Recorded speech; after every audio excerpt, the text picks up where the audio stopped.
everybody, and good morning. Welcome to the Top Producer Show. So our mission is to educate, equip, and train servant leaders. Our vision is to create financially independent achievers, and our purpose is to help people grow. So we are going over the book by Robert Kiyosaki, The Unfair Advantage, and we are on chapter 5 today. So this is part 2 of chapter 5 because these chapters are very long. So before we jump into this next part, we're going to go ahead and invite some people onto here. Why do you do the two people at the top? Well, Related.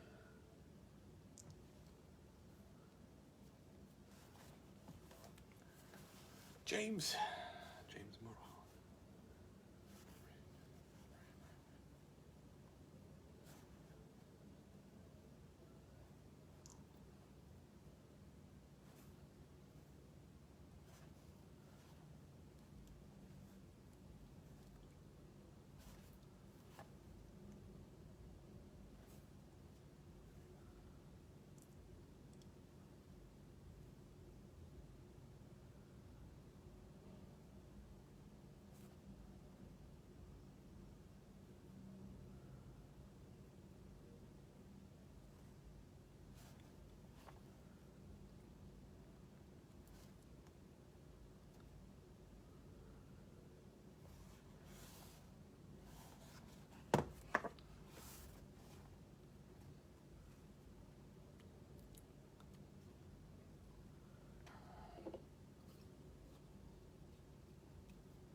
alrighty. All right, Junior's here. What's up, sir? How are things up north? See, things are going well. See your promotions. It's awesome. So, we are on The Unfair Advantage, and actually chapter 5 sort of ended yesterday. This is actually the conclusion. He just kind of kept writing, which probably should be another chapter, but it's not. It's called the conclusion. A Case for Capitalism. It says capitalism has come under severe attack in during this financial crisis. Many people believe capitalists are just greedy, corrupt, and evil. And granted, many are. He's like, look, that's actually partly true. Yet, if you look at true capitalists, what they do, true capitalists only profit when they make life better. When they're basically saving you time or money. When they've actually created something of value. Dave Roeder's here. What's up? For example, the Wright brothers learning to fly, Apple creating the iPhone, which we're probably all either on or watching from, or, some sort of device. Samsung probably wouldn't have come up with theirs if Apple didn't come up with theirs. So you're like, well, I have an Android. Great. That's fine. But, why do you even have an Android? Because probably Apple made something and Samsung's like, I bet I can now do that. And make a better camera faster. So, today, happy to pay for an airline ticket rather than trying to figure out how to fly myself, right? Because if that was the case, most of us wouldn't be here. So, and I mean that, completely. The same is true for the cell phone, as I do business from anywhere in the world, the internet. These are all things created by capitalists. You typically will see a capitalist society creating things. Here's the problem. The minute you take the capitalism part out of the society, tell me what Vietnam has created in the last 40, 50 years. And most people are like, shit, I can't think of anything. Tell me what China has created in the last 50 years. Created, that you're using. No, can't think of anything again. Tell me something that Russia has created in the last 50 years. And you're like, shit, I can't think of anything again. So, some people are like, hey, that's a better direction to go. And it is if you want to die, I guess, because they've only killed about, 140 million people in the last 100 years. And, I'll be real honest, there's probably some people here we could do without. But I'm not here to take them out. I'm just trying to work around them. General Electric was founded by Thomas Edison. Not only does electricity make life better, but I kind of like turning on the lights versus lighting lamps and running around. So, what would you do without your computer? Is kind of a good question. He said, I believe you get the point. This financial crisis was caused by corruption at the highest levels of government and business. Like a cancer, legitimized and legalized corruption basically eats away at the fiber. So what we have is a society that's becoming more socialistic government-wise. And I'm talking about government-wide. I don't care which side of the right, left, in the middle, up and down you're on. It's becoming more like that because... basically we haven't hired anybody new for those positions forever. We got people sitting for 40 and 50 years collecting checks, talking about how their experience is helping us out, and so far I haven't seen anything good. In the world governments, we have way too many professional politicians. Many quote-unquote public servants serve without any real-world business experience at all, running basically bigger businesses into the ground. The business of government, no wonder government is the most corrupt entity on the planet. Like, honestly, if you really look at it, gangs and, true, criminal organizations actually run more efficiently than the government does, which is insane. Jordan, how are you? Chance Brown, what's happening? It says, while corruption and incompetent business and politician leaders have damaged the economy, I believe one of the biggest reasons for this financial crisis is basically an obsolete school system, an obsolete education system. So he goes back into basically saying, if you look at it, your retirement plan is not an asset. It's completely unfunded liability. Your retirement savings go on basically to the rich who use your money to acquire their real assets. So all you're doing is funding people who know what the hell they're doing. Students who leave school looking for high-paying jobs soon quickly fall into the web of debt. Not capitalism as we know it, but basically because the education system fails to prepare people for the real world without any financial education, they turn their money and they turn their choices over to experts that are not experts. So basically, there's no personal responsibility. It's everybody else's fault. It's where I grew up. It's my parents. It's, society. They didn't teach me. Nobody instructed me. Nobody told me. Pay me some money. In trouble. So then he gets into, talking about Karl Marx envisioned a war between basically these two societies, the capital class and the workers' class, naturally wishing for wages to be as high as possible, while the capitalists wish for wages to be as low as possible. By the way, I don't know if you saw this, but the push for $15 an hour, there's thousands of companies that actually got together and talked, and they're basically going to eliminate all of their employees, all of them. They're going to go completely automated. Amazon, is looking at a system where they can even replace the people inside the warehouses with machines. You can't, I love what Jim Rohn said, you can't get rich by demand. You can't get rich by demand. You can't earn by demand. Now, there has to be some wage set, but pushing for that, you're just going to eliminate jobs. I mean, we saw this coming at least 25 years ago, because I sat in meetings where they said, look, there's a machine right now that can run a McDonald's. Like, McDonald's was looking at this 25 years ago where they had a McDonald's up in Chicago where you can go to McDonald's University, that's the franchise owners go, and it ran completely with just one person. Basically, someone would come in, load all the machines to do all the work, and it would just like conveyor belt style, spit stuff out. And if you look at what they're about to do, they're going to redo all of them and eliminate all the employees, because basically you just have one person show up, put everything in, and then repair people to repair it. People are like, well, oh my gosh, they're going to eliminate workers. Retail will do the same thing. I mean, retail is getting hammered anyway, if you look at what's happening currently. It says, in a brave new world, the new economy is basically an ongoing war for higher wages versus lower wages. The capitalist class right now is winning, he said.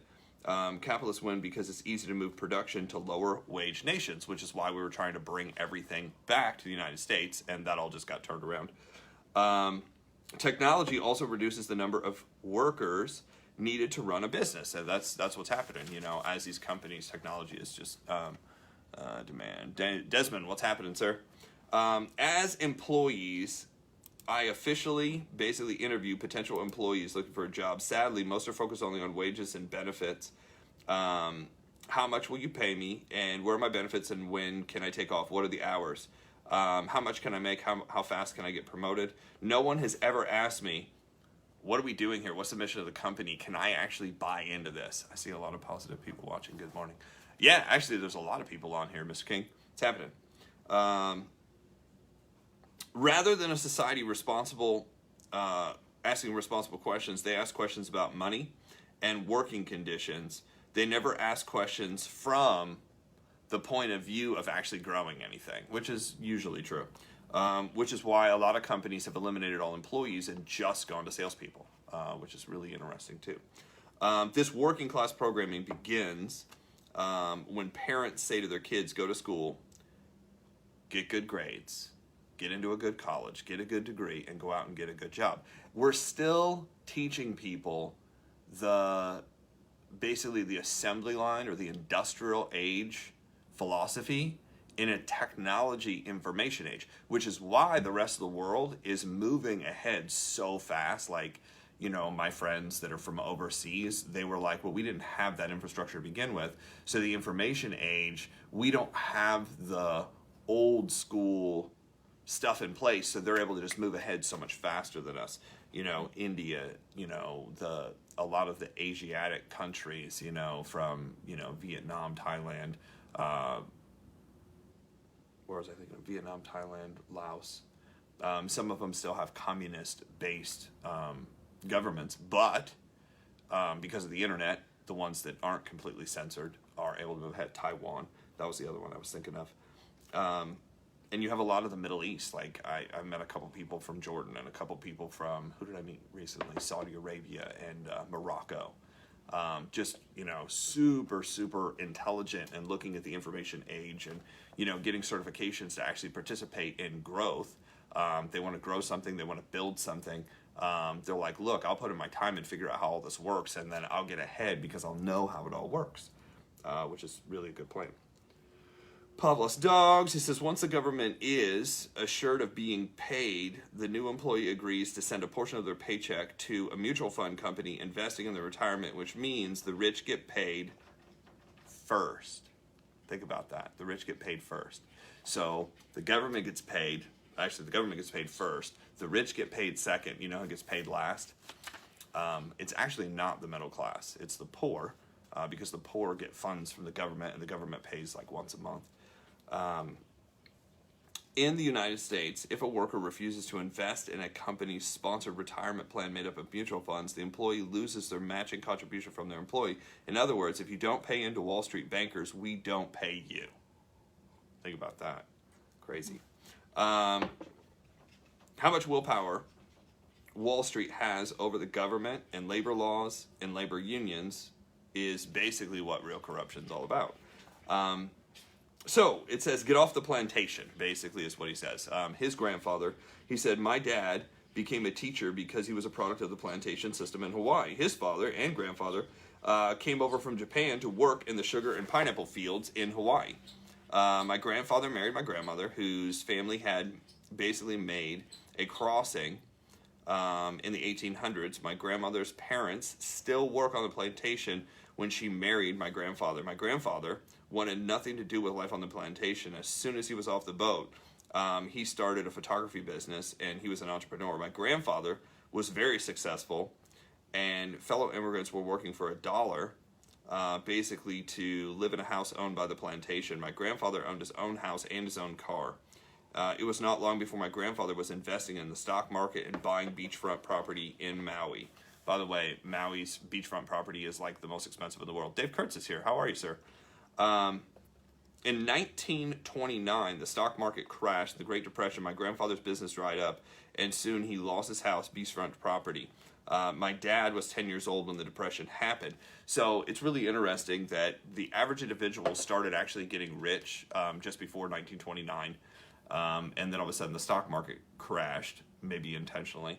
to basically eliminate what? To eliminate the self-employed, which made a stronger government and a weaker people.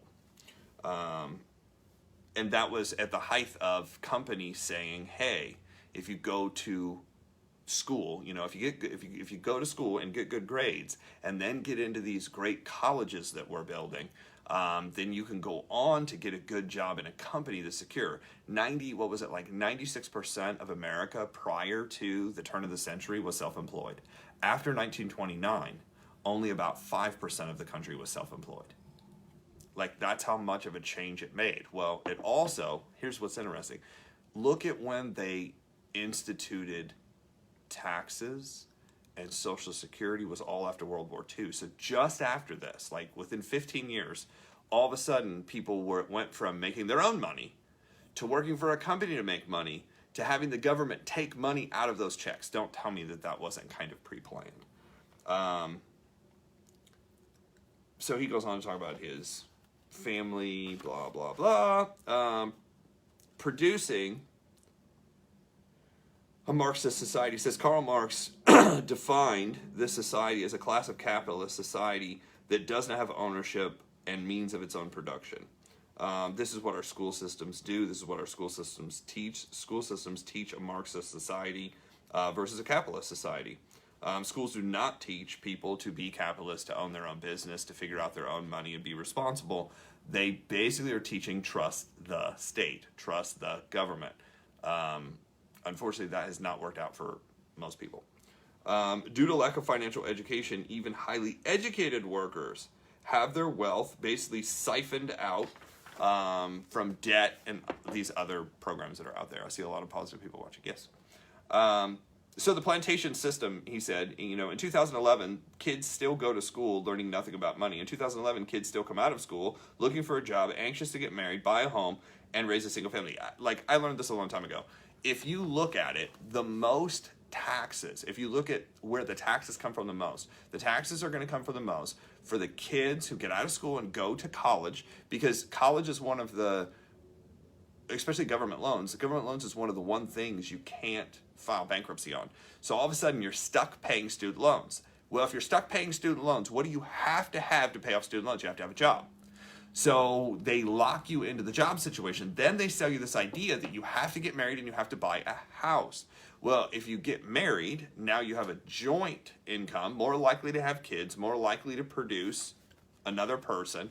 By the way, Social Security numbers are recycled every 75 years. So after somebody passes away, every 75 years, they recycle that Social Security number. And the Social Security number is given to each person because it's an identification number used in factoring debt for a country.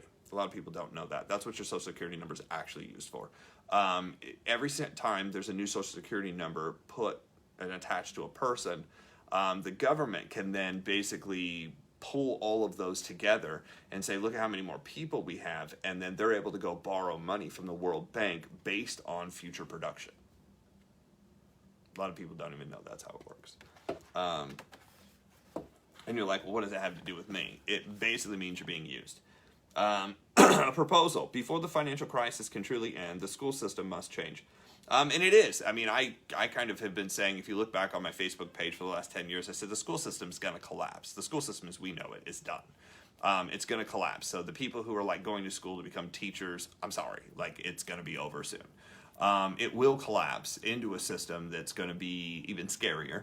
That'll be 100% dependent on the internet. Everybody, sitting at home, which is what's happened. That was, a fun experiment. And do you think people got ahead during this time? Yeah, I mean, from what you've heard, do you think kids are doing better or worse sitting at home trying to study versus being at school? Right now, it's been worse because obviously you can sit at home and watch TV. You can sit at home and play video games. You can sit at home and surf the internet at the same time. Every person that I know of that has kids has told me, it was a nightmare. But guess what? That's where it's headed. Mm-hmm.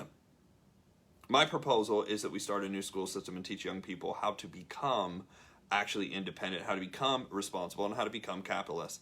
Parents who want their children to become entrepreneurs rather than just employees, choose to send their kids to a school system. Now, here's the thing. There's nothing wrong with having a job to build up enough money to cover your basis while you build a business. We actually teach that. We actually encourage that. Robert Kiyosaki is a big supporter of direct sales. He goes, the reason I like direct sales, the reason I like network marketing and MLM, and that's really the end of the chapter. He's like, the reason I like these things is basically you can still hold a job and then invest into something with very, very little capital. And he's like, capital to him is when you have to go out and raise $50,000 or more. And you're able to start most home-based businesses for $100 to $300, which honestly anybody, even at minimum wage, can basically create. With a second job, with a, working overtime, whatever. Once you have the business started, then you keep your job while you build your business. You keep your job to make money, to pay the bills, to eat, food, water, shelter, stay inside, have the heat on. That's what your job is for. Your job is never built, and this is what cracks me up. People are like, well, I just can't get ahead. Well, no shit. The job was never built to get you ahead. The job was just built to sustain you. That's what it was built for. It was built as a sustaining factor. But if you look at the people who, because I know a lot of people who are foreign, if I look at the people who are foreign who come here, they get a job and then they start a business. Or they get a job and get another job so that way they can gain money faster to get ahead and then they start a business. But most people don't cross an ocean to go to school, to get good grades, to work for a company, to then suffer the next 40 years wishing they had a raise, wishing they had more money, wishing they go out and do something. In fact, if you're not born in the United States, you have a 4 times greater chance of becoming a millionaire inside the United States than an American does, by statistics. 4 times greater chance. It's probably like 10 times greater chance now, because 4 times greater chance was 1999 when I looked that up. And I know that because I was just leaving school. So that's what we got for today. The conclusion is we want an actual capitalist society where you're able to create things for other people that make people's lives better. And you try to keep the corruption and the criminal organizations at bay as much as possible. Because obviously you can't stop the thoughts of, bad people. But you can try to stop the actions of bad people. They're still going to do bad things, but you got to have consequences. So, with that, that pretty much concludes that part. There is the unfair ROI that we're going to go through and a couple facts and things. So we're going to finish this up tomorrow, the book tomorrow. But Monday, what are we starting? We are starting John Maxwell's new book and Robert Hoskins. Yes. Yep. And it's change your world and how anyone, anywhere can make a difference. So this is John Maxwell's new book, and we will be going over this on Monday once we finish up this book. So feel free to go follow us on the Top Producer Show Facebook page, and don't forget to follow us on YouTube. Each one of these videos is going to be uploaded to there, so that way if you guys would like to go back and rewatch this and take some notes, you are more than welcome to. Also, don't forget to share the show, share it with your friends, tag somebody, because we appreciate that, and we like to hear where everybody is popping in from. So whatever state you're in, just type it in the comments. Let us know where you guys are coming in. It's really cool to see who's all jumping on. So with that, we will see you guys tomorrow.